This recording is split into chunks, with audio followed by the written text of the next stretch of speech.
have it roughly centered. And just this last section here is what we're going to be trimming.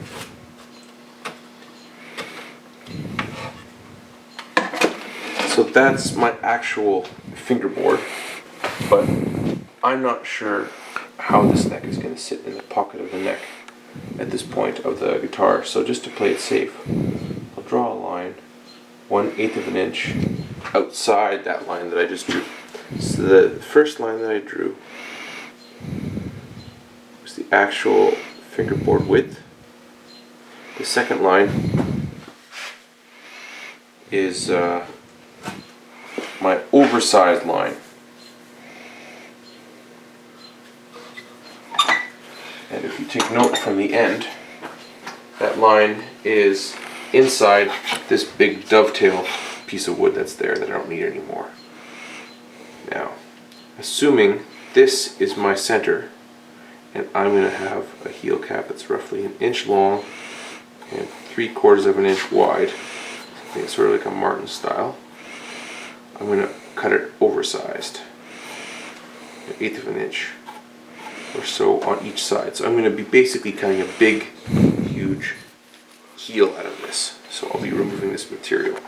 Now, I have a spot here where I want to exit, and a spot here where I want to exit. This is almost arbitrary. It can be anywhere. But say roughly 6 inches, 5.5 inches away from the end, roughly there, that'll get you good results. So what I want to do now basically is extrapolate this. There's my heel cap line, and then my outer line. I'll extrapolate that around the corner, extrapolate that around the corner, and I've got these 2 dots here. If I try to connect them basically, it'll go something like that. And that's what I'm going to be cutting off right now. So, oops, wrong one here. There we go, that's the right one. That's the outer line. A little darker. So now, I'll go over to my bandsaw and do that with your truss rod not in the guitar. I'm going to raise this guard, and there's an Allen key in the back of this this table, and I'm going to, Evan, if you want to actually take the camera around this side, you'll see it better. I'm going to line up the angle of this table saw here with the angle that I just drew on the back.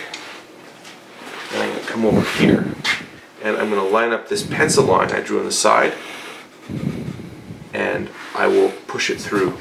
And what will happen is I'll end up cutting this chunk of material off in such a way that it will leave all the material that I need later on still in the neck.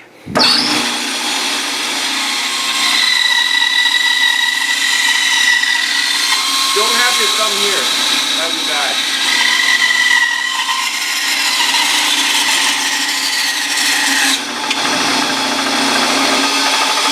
That's one side.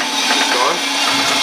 Now, the way the table rotates, it only goes one way. So what I have to do is I have to spin the neck around that arbitrary line, roughly 5.5 or 6 inches away. That'll be my entrance point. I'll toss that in the burn or on the floor. And then I'm going to line up this pencil line over here to the left of this groove. So right over here is where I'm going to line it up. And if you want to get a better angle from this shot, it's over on this side here. So what I'll do is turn it on. I'll line up this pencil mark there.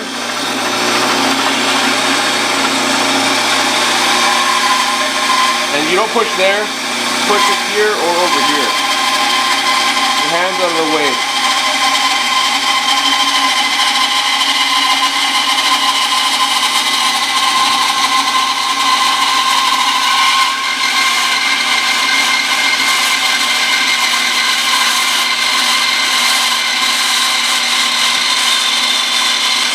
And as soon as it gets to the end, it's going to pop forward. So you don't want to be startled and accidentally put your hand there.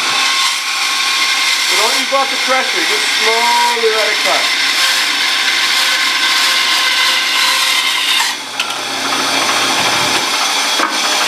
And now, I've got a heel that's looking more like a guitar heel, but it's still oversized, so I can still put that fingerboard on and it'll fit nicely.